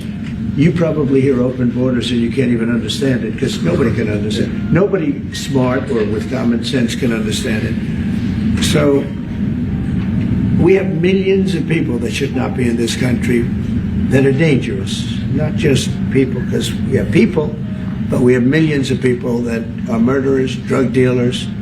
They've been allowed to come into our country by other countries that were very smart. When they heard that this very low IQ president, and by the way, I took my cognitive exam as part of my physical exam, and I got the highest mark, and one of the doctors said, sir, I've never seen anybody get that kind of, that was the highest mark. I hope you're happy with that. Although they haven't been bugging me too much to take a cognitive, but I did do my physical and it was released. I hope you're all happy with it. I notice there's no question, so probably you are. But the cognitive, they said to me, sir, would you like to take a cognitive test? I said, did Biden take one? No. Did anybody take one? No, not too many people took them. I said, what about Obama? Did he take one? No, he didn't take one either. I said, let me be the only one to take one. But I've actually taken them 3 times already. I like taking them because they're not too tough for me to take. But we had a great physical exam, so I know you're going to ask that. And the doctors who are total professionals, Walter Reed Medical Center, they're great people. And I visited a soldier that was badly wounded, incredible soldier, lost his leg, and spent a lot of time with him. I mean, great with his mother. And it was really a very great thing. They do a phenomenal job. I just want to say, Walter Reed, I was there for, 5-6 hours. You were there with me. But I took a full physical, and it came out perfecto, so that's good. That means you've got me for a little longer. Would you guys be willing to pay for those facilities to be opened if new ones were going to be built? I'd do something. We'd help them out, yeah. We help them. They're great facilities, very strong facilities, and they don't play games. I'd like to go a step further. I mean, I said it to Pam. I don't know what the laws are. We always have to obey the laws, but we also have homegrown criminals that push people into subways, that hit elderly ladies on the back of the head with a baseball bat when they're not looking, that are absolute monsters.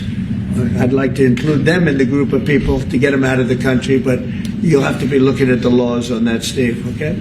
And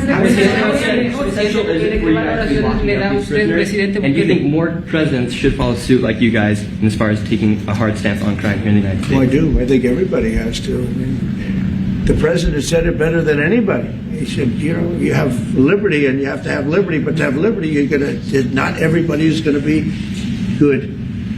And, you know, some are bad because they're sick. They're mentally deranged. They're bad. And you have to take them. If you're going to have a country, you're going to have to take those people out. And we've been doing that. But this was like an unforced error, they would call it, where we had people that may hate our country, or maybe they're just stupid people. I think they're probably stupid people more so. A lot of people said they did it for the vote. But I did better with Hispanic people than they did, because they always use Hispanic. I did better you people love me. I saw my poll numbers in your country up through the roof, right? 91%. No, some people think they do it for the vote. But they don't have to do it for the vote. They cheat, they're professional cheaters. That's about the only thing they do well. So we just have had a great relationship, and it's become bigger because of a strange thing that happened. I came back. We had no war in Ukraine. We had no war we had no October 7th Middle East problem. We had nothing. We had no inflation. We didn't have the Afghanistan most embarrassing moment in the history of our country. The Afghanistan not withdrawing, because I would have been out. I had it all set to bring people out with dignity and pride. That was the worst, most embarrassing moment in the history of our country, Afghanistan. We didn't have any of that. You wouldn't have had the war with Russia, Ukraine. You wouldn't have had the Middle East problem because Iran was broke. They had no money because we had secondary sanctions on and lots of other sanctions. And now every single thing, got a problem with Iran, but I'll solve that problem. That's almost an easy one. We got to solve a war that should have never started, Ukraine and Russia, and we'll get that solved. And we have to solve problems, and we already solved inflation. If you look at the numbers are incredible, actually. The stock market's up, and we're not letting other countries take advantage of this country like they have for the last 40 years. So thank you very much. You have a question, please? Yes, Mr. President, thank you so much. You scored another major investment win this morning when NVIDIA pledged to build its AI supercomputer, the first time ever, right here in the United States. Thank you. That's a question I like. That's true. What is your reaction to this announcement, sir, and how will this positively benefit Americans across the entire country? Well, it's one of the biggest announcements you'll ever hear, because NVIDIA, as you know, controls that almost the entire sector, which is one of the most important sectors in the world, between chips and semiconductors and everything else. And they're the biggest. And the other biggest we already have coming in is spending $300 billion, as you know. They announced 2 weeks ago. But NVIDIA is so highly respected. And this was an announcement that a lot of people, I knew it was going to happen, but not to the extent that it happened. It's big. And the reason they did it is because of the election on November 5th and because of a thing called tariffs. As I said, the most beautiful word in the dictionary. After love, God, relationship, the press actually hit me. I said, tariff is the most beautiful word in the dictionary. What about family, love, God? So I got hit even on that. You understand? I said, okay. So now I say it's my fifth most favorite word because they get you on anything. But that NVIDIA, it's one of the great companies of the world, modern, super modern companies, controls segments that nobody, sort of controls the world in a sense, and they're coming in here in the biggest way with hundreds of billions of dollars. Not like millions of dollars, hundreds of billions of dollars, and I'm honored by it. And I want to thank Jensen and all of the people that we deal with. They're great people. They're brilliant people. And without tariffs, they wouldn't be doing it. Okay? Thank you very much. Are you considering additional sanctions against Russia after their latest attack? And do you have an update on the rate and when you might announce semiconductor Well, I already tariffs? have sanctions on Russia. I put them there. If you remember, Nord Stream 2, that's the big pipeline that goes through Europe. I stopped it. That's Russia's pipeline, the largest pipeline, I think, in the world. Goes to Germany. And I stopped it. And when Biden came in, he approved it. And then they say, oh, I'm friendly with Russia. No. Putin said, if you're my friend, I'd hate to see you when you're my enemy. I stopped the biggest economic job they ever had. I stopped it cold, right? It was dead. You know that, right? And Biden came in and he immediately approved it. What was that all about? And it's a pipeline that takes care of a lot of the needs. Now, it was a very controversial thing, but I stopped it and Biden approved it. Question? On tariffs? No, not you. Not Semiconductor tariffs and potentially pharmaceuticals. Semiconductor tariffs and potentially pharmaceuticals. Pharmaceuticals we're going to do. We don't make our own drugs. our own pharmaceuticals. We don't make our own drugs anymore. The drug companies are in Ireland and they're in lots of other places, China.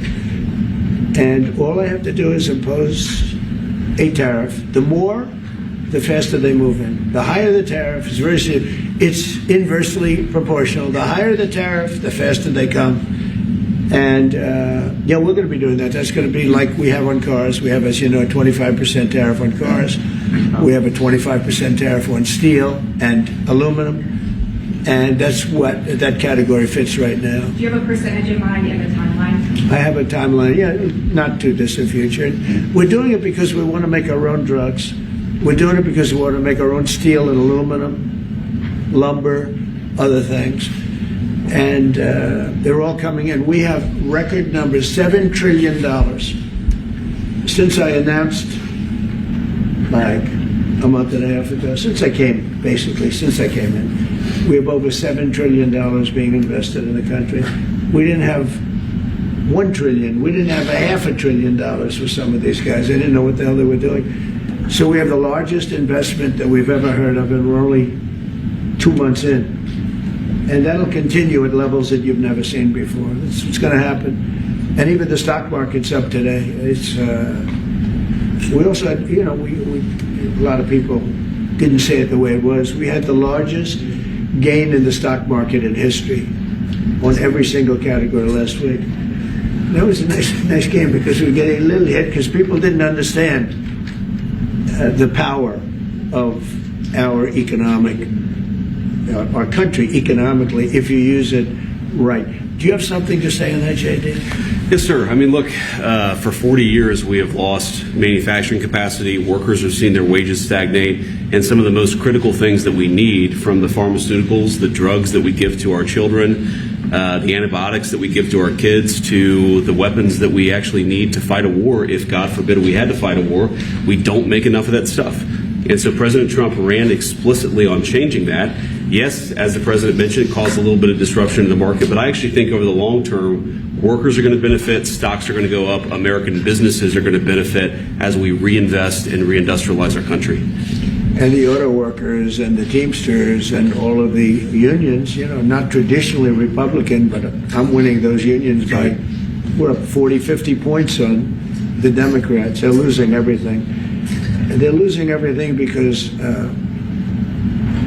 they just have policies that are not believable. They fight for policies that are 5% popular, and nobody knows who the 5% are. I mean, nobody can find the 5%. But if you go back to Ohio, and by the way, we have the great championship team from Ohio coming in today, right? Very big day. And that's going to be a little bit later. And that'll be, if you want to stick around, I'll introduce you to some nice people. You'll see some very large people, right? You'll see some people that even you have not seen people like this. These are big, these are 6'7", 380 pounds with no fat. Okay, that's pretty good, right? But the team, the national championship team, is being honored today at the White House, so that'll be exciting. If you're around, you want to stay around, I'll have you up there. You can tell them all about your prison, how you have to behave. Okay. Who else? Are those exemptions on electronics? You said yesterday that you're making a decision on Iran very quickly. What do you mean by that? Is that a decision to strike Iran? Or? Their problem very quickly. Iran wants to deal with us, but they don't know how. They really don't know how. We had a meeting with them on Saturday. We have another meeting scheduled next Saturday. I said, that's a long time. That's a long time. So I think they might be tapping us along. But Iran has to get rid of the concept of a nuclear weapon. They cannot have a nuclear weapon. He can't have a nuclear weapon. Nobody can have. We can't have anybody having nuclear weapons, We can't have nuclear weapons. And I think they're tapping us along because we're so used to dealing with stupid people in this country. And I had Iran perfect. You had no attacks. You would have never had October 7th in Israel, the attack by Hamas, because Iran was broke. They were stone cold broke when I was president. And I don't want to do it. I want them to be a rich, great nation. The only thing is, one thing, simple. It's really simple. They can't have a nuclear weapon. And they got to go fast because they're fairly close to having one. And they're not going to have one. And if we have to do something very harsh, we'll do it. And I'm not doing it for us, I'm doing it for the world. And these are radicalized people, and they cannot have a nuclear weapon. Does that include a potential strike on Iranian nuclear facility? Of course it does. And just a follow-up question, a clarification. You mentioned that you're open to deporting individuals that aren't foreign aliens but are criminals to El Salvador. Does that include potentially U.S. citizens, fully naturalized American? If they're criminals and if they hit people with baseball bats over their head that happen to be 90 years old, and if they rape 87-year-old women in Coney Island, Brooklyn, yeah, that includes them. What do you think? There's a special category of person? They're as bad as anybody that comes in. We have bad ones too, and I'm all for it because we can do things with the president for less money and have great security. And we have a huge prison population. We have a huge number of prisons, and then we have the private prisons, and some are operated well, I guess, and some aren't. But he does a great job with that. We have others that we're negotiating with too. But no, if it's a homegrown criminal, I have no problem. Now, we're studying the laws right now. Pam is studying. If we can do that, that's good. And I'm talking about violent people. I'm talking about really bad people. Really bad people. Every bit as bad as the ones coming in.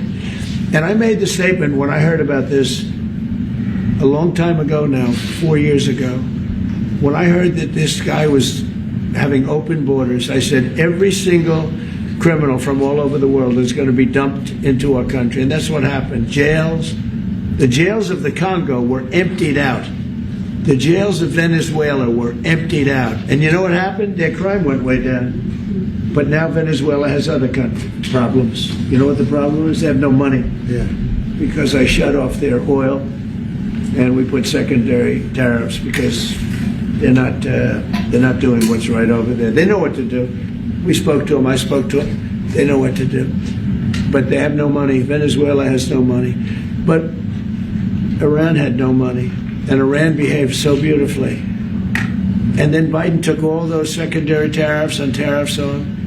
I told China, you can't buy oil. If you buy oil from Iran, China, I told it to President Xi, then we no longer want you to do business with the United States of America. And those ships disappeared from that harbor so quickly. China. Get along great with China. Are the talks with Iran productive? Do you want to continue that? What? The talks with Iran, do you believe those are productive? Do you want to continue that? I think Iran could be a great country as long as it doesn't have nuclear weapons. If they have nuclear weapons, they'll never get a chance to be a great country. They will never get a chance. It won't even come to us. Sir Harris. Yeah. Yeah, thank you. Yesterday you mentioned short-lived product exemptions. Which specific products are you considering, and how long is short-lived? Weeks, months? I'm looking at something to help some of the car companies where they're switching to parts that were made in Canada, Mexico, and other places, and they need a little bit of time because they're going to make them here, but they need a little bit of time. Something like that. What about any Apple products, other cell phones? Look, I'm a very flexible person. I don't change my mind, but I'm flexible. And you have to be. You just can't have a wall and you'll only go. No, sometimes you have to go around it, under it, or above it. There'll be maybe things coming up. I speak to Tim Cook. I helped Tim Cook recently, and that whole business. I don't want to hurt anybody, but the end result is we're going to get to the position of greatness for our country.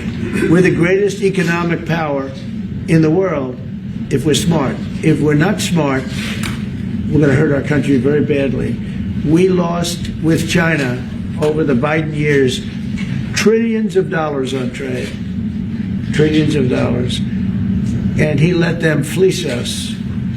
And we can't do that anymore. And you know what? I don't blame China at all. I don't blame President Xi. I like him. He likes me. I mean, who knows? Who the hell cares? Do you have any updates on But you know what? China? What? Do you have any updates with talks with China? No, let me just tell you this. I don't blame China. I don't blame Vietnam. I see they're meeting today. Is that wonderful? That's a lovely meeting. They're meeting, like trying to figure out how do we screw the United States of America. Don't forget, the European Union was formed to do just that. The The European Union was formed to hurt the United States and on trade. And they get us on NATO because they don't pay their bills. But now, since I got involved, they have been paying their bills. I took in over $600 billion for NATO. Nobody took in anything. I mean, they were all delinquent. They had 8 nations out of 28 paid their bills. The rest of them were way delinquent. And I said, if you don't pay your bills, we're not going to protect you anymore. And the money poured in, over 600. The Secretary General last week made that statement. He said, I've never seen anything like it. We couldn't get anybody to pay because the United States was footing the bill for NATO. Well, we got hurt there, and we got hurt on trade, likewise, European Union. And they've got to come to the table, and they're trying to. They're trying to. But the European Union has taken terrible advantage. They don't take our food products. They don't take our cars. We have millions of their cars, BMW, Volkswagen, Mercedes-Benz, many others. They come in by the millions. There are no Chevrolets in Munich, I can tell you that. I said to Angela Merkel when she was there, as she was letting millions of people infiltrate Germany, which was not so good we would call them illegal immigrants, but she made them legal. But I said to her, and I get along with her very well, I said, how many Chevrolets do we have in Munich or Frankfurt? Why, none, Donald, none. I said, you're right. And yet we take in millions and millions of cars. No, those days are over. Okay, thank you very much, everybody. Thank you, President. Thank you, President. MPH, bonjour. Bonjour. Moi te ode l'huile là et que moi pour que j'aime voyer remerciement à bon Dieu et puis avec vous même tout. Regardez moi Jean qui te voyer l'huile là pour moi et moi servi avec Jean te dit pareil yo commence à marcher très bien pour moi et moi dit bon Dieu merci pour l'huile ça. Et l'huile là, m'a tani fini et puis m'a retourner rodé encore parce que l'huile ça son l'huile qui est important pour moun gagner. Ça moi l'huile ça commencé faire pour moi. Alors comme c'est bon Dieu qui te ba ou pour te faire 42 jours jeune ça. Et puis t'es inspiré dans ou même pour te capable joindre l'huile ça pour nous. Alors moun qui peut corder l'huile là, yo met continuer rodel et puis y a joindre ça qui yo besoin. C'est pas parce que comme si m'da dit ou était consort pas jeune $1 million et vinn dans mon seul coup. Mais ou a regarder ou après Jean bagay yo commencer à marcher pour parce que comme si qui Jean porte commencer à ouvert pour parce que m'était dans travail et puis moi t'ai quitter travail là c'est moi t'ai quitté travail là qu'on a même été dans l'autre travail tout m't'a demandé bon Dieu pour me joindre au full time dans travail que moi besoin hein. Et puis moi jeune full time job là. Là fini encore bien pile l'autre bagarre encore moi joindre que comme si moi porte cap ouvert pour moi et comme si moi bagaille commence à changer pour moi complètement MPH. Merci en pile. Moi remercie oui, moi remercie et moi remercie bon Dieu avant. Après bon Dieu c'est vous même et bon Dieu t'inspire dans vous même pour être capable joindre l'huile ça. Moi encourager tout le monde capteur de MPH.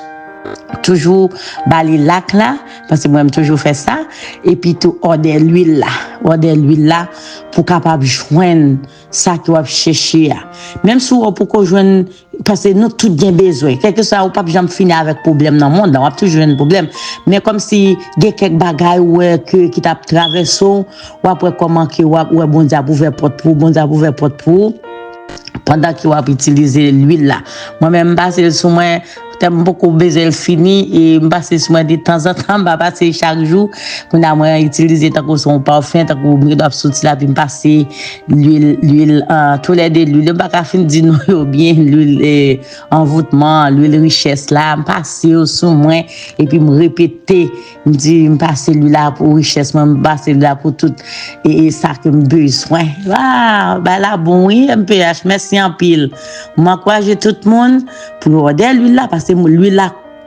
commence à faire travail dans moi on commence à joindre ça que moi besoin comme si moi comme ouvert bouche pour ça et puis moi bon Dieu qui t'en fait me joindre me dit bon Dieu merci et me dit merci toi MPH bon Dieu ben non et m'encourager tout le monde aider l'huile là et ou joindre son besoin. Ça veut dire gen quand tu bloqué ou débloqué. Gen ça ou tu besoin ou joindre. Tout ça c'est puissance bon Dieu qui dans l'huile là. Comprendre c'est puissance bon Dieu qui dans l'huile là parce que si bon Dieu te va s'inviter à 42 jours pour le gêner et puis il inspire dans lui pour dire c'est l'huile ça pour nous servir. Mon cher l'huile là bon MPH bon Dieu nous et l'huile là commence à faire pile merveille pour moi et grand pile d'autres bagages comme moi besoin m'a jouer de quand même dans nos Jésus à travers l'huile là que bon Dieu nous MPH. Je viens présenter trois l'huile. C'est l'huile de désenvoûtement, l'huile de prospérité et l'huile fertilité. Trois l'huile, ça c'est trois l'huile qui sortent en Israël. Et faut que moi dire, nous ces derniers monde qui pas connaît l'huile ça a existé. Le monde entier déjà bail témoignage qui impacte l'huile ça a fait dans la vie. Donc, mais nous-mêmes nous sommes en retard, nous pas connaître. Moi-même, c'est pas un monde qui te réfère ni, on cap dit c'est ciel là même qui te réfère ni parce que c'est après 42 jours de jeûne, 2 fois 21, 42 jours de jeûne, bon Dieu te fait me découvrir l'huile ça. C'est jeûne que m'pas ka souffrir encore, ça c'est m'pas capable encore et tout ça m'te moyen laver. M'te non job jodi, m'ka fait 6 mois là-dedans, après 6 mois m'pauvre pi raide. M'ka fait 1 an bien passé pour les machines, après l'autre année, faut gon année sécheresse qui vient manger tout ça m'posséder. Donc ça veut dire m'pas jamais capable prospérer de manière permanente. Moi t'appelle la prière bon Dieu, moi te voulais sortir dans ça et me te prendre décision avec toute famille moi rentrer dans jeûne pendant 42 jours ça. Eh bien à la fin 42 jours, bon Dieu t'a pral dit utiliser l'huile.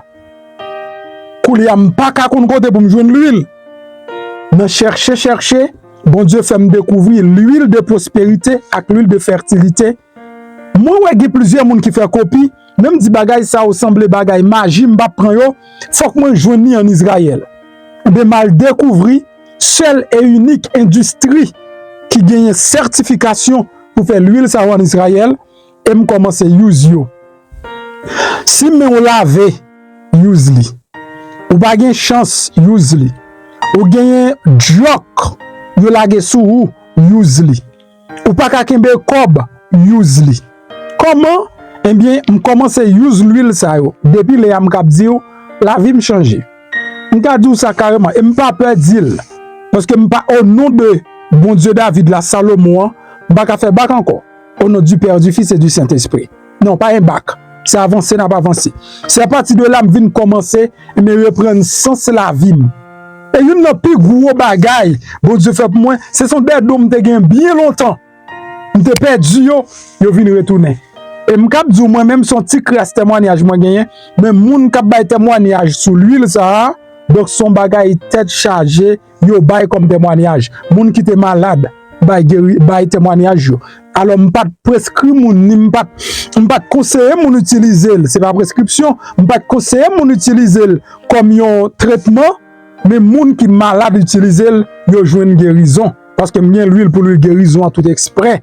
M'ta vinn avec l'huile guérison, mais l'huile de fertilité, l'huile de désenvoûtement elle fait ravage. Désenvoûtement c'est pour retirer tout ça qui vient pour avec énergie négative. Prospérité c'est pour attirer toute qualité richesse dans la vie. Fertilité c'est pour multiplier toute qualité richesse dans la vie. Ou besoin qu'on comment pour utiliser automatiquement ou fin faire commande l'huile là ou fin gagner m'a voyé en vidéo ba ou k'ap di mais comment pour utiliser. OK, ou pas besoin pour vidéo ça, la montrer comment pour utiliser et la bonne l'autre explication sur ça également. Sous besoin yo dans link ça dans link vidéo gagner et website là ou ka placer sur website là si ou pas ka placer sur website là tout donc numéro téléphone ou sur écran li gen zel sous li ou ka faire zel là et puis comme ça au café zel là c'est $105 pour 3 l'huile yo sur website là c'est $105 lié tout jusqu'à ce que le prix a changé c'est si tarif yo changé parce que c'est en Israël le sauter avec yo si vous faites payer plus pour venir avec yo prix yo tout a changé et là ça m'a déjà communiqué nous prix yo donc au cas placer commande sur website là et au cas faire sous zel m'encourage à sur website là tout parce que n'a tout gain toute information yo et puis n'a voyer le baou la cao nous fait shipment yo chaque semaine sous fait semaine ça ou a journée semaine prochaine s'il vous plaît même j'ai avec un pile l'autre fanatique moi qui utilise l'offre utiliser tourner vinn ba un témoignage ou encourager l'autre monde yo tout pour yo sortir dans gros fait noir spirituel qui nous y a. Pas oublier richesse c'est 90% spirituel, 10% matériel. Si travail du te qu'on fait moun riche, tout le monde tape riche. C'est parce qu'en pile fois nous bloqué spirituellement et puisque nous bloqué spirituellement tout ça ne rien les bloquer. Moi maintenant en pile, m'a quitté dans côté un témoignage et puis n'a parlé pita. Bonjour MP, comment vous êtes tout bagay en forme pour moi mon a faut parler en pile pour lui là, il va vouloir acheter bon Dieu. Ouais hier mal travaillé. Mon petit clou qui levé dans pied gauche moi. Petit clou a fait pied enflé. Arrivé dans le travail, je ne vais même pas arrêter de travailler. Un petit clou a fait mal. Il a fait mal en pile et puis il fait pied gros. Chance moi c'est parce que dans le pied gauche qui fait me conduire, je viens là quand moi. Je viens me baigner. Après ça, je style passer l'huile là sous pied. Et puis tout le monde juste parlé avec bon Dieu, tout me passe l'huile là sous pied. Après ça, le matin, je me lever, puis il a désenflé, normalement, deuxièmement, il désenflé, il va faire mal. Et c'est un petit clou, son petit baril tout petit, et puis il gonflait tout pied. En tout cas, ça, c'est témoignage pas moi. Ou capable quitter, dire ça dans les refait nouvelles plus tard. Ou capable dire ça. Ça veut dire quantité ça que vous dit. Et l'huile là bon pour lui, ça c'est l'huile gros, ça qui puis gros, on dépasse ça qui désenvoûté. C'est lui même que me dépasser dans pied. On capable quitter, on capable dire ça dans nouvelle plus tard comme témoignage pas moi. Parce que quand c'était ça ou dit l'huile là bon pour lui, au contraire moi même il bon pour plus bagaille toujours. On va faire photo de si grasse couloir pour moto et puis à des temps désenflé, et puis à tellement gros. On te saisi, tout le monde a travaillé là, c'est dit Jean-Pierre était gros enflé. Il était enflé, clairé, qu'on a pu me descendre normalement, même quand je me retourner là comme moi. Qu'on a pu avoir fait mal, puis me descendre, puis normal. Pendant que vous regardez la vidéo, regardez à droite, vous voyez un bouton qui est en noir, qui marqué souscribir, mais ça c'est espagnol. Si c'est en anglais, tu as marqué subscribe. C'est en français, tu as marqué s'abonner. Cliquez sur le bouton ça. Là, on finit cliquer sur lui, ou après une petite cloche bon côté. Cliquez sur cette cloche là tout. Sur cette cloche là, ou après abonner automatiquement le passe sous première option. Ou après flèche là sous deuxième option. Retirez flèche là sous deuxième option, mettez sur première option que c'est tout. Ça veut dire chaque fois monter une vidéo, ou joindre une notification. Et puis pas oublier, là, like en bas vidéo ça.